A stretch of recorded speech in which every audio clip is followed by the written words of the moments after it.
High বন্ধুরা, আমরা প্রতিনিয়ত ফেসবুক রিলস ভিডিও আপলোড করে থাকি। ভিউ হয় না, কারণ আমরা রিলস ভিডিও থাম্বনেল তৈরি করি না। রিলস ভিডিওর মধ্যে থাম্বনেল তৈরি করলে আপনার ভিউ বেশি আসবে, কেননা দর্শকরা একটি থাম্বনেল দেখেই কিন্তু একটা ভিডিওর প্রতি আকর্ষণ হয়, যে এই ভিডিওর মধ্যে কি আছে।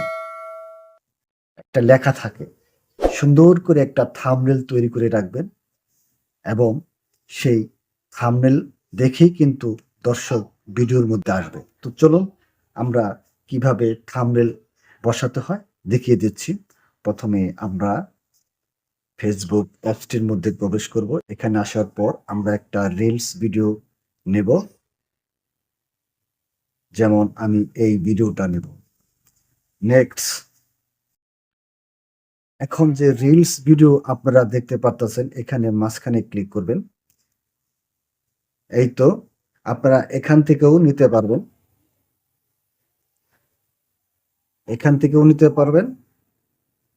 যে কোনো ছবি সামনে থাকবে থাম্বনেল, আবার নিচে প্লাস অ্যাড ফ্রম গ্যালারি, আমি এখান থেকে নেব।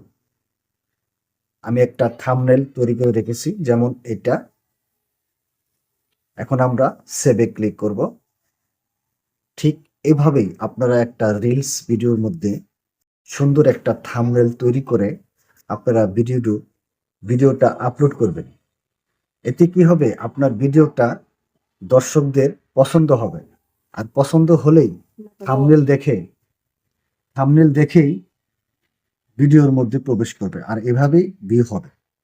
আশা করি বুঝতে পারছেন। আর আমার ইউটিউব চ্যানেল অবশ্যই সাবস্ক্রাইব করে যাবেন। যারা আমার ফেসবুক পেজ থেকে ভিডিওটি দেখতে পাচ্ছেন, তারা অবশ্যই আমার পেজটি ফলো করে যাবেন। সকলকে অনেক অনেক ধন্যবাদ। আসসালামু আলাইকুম।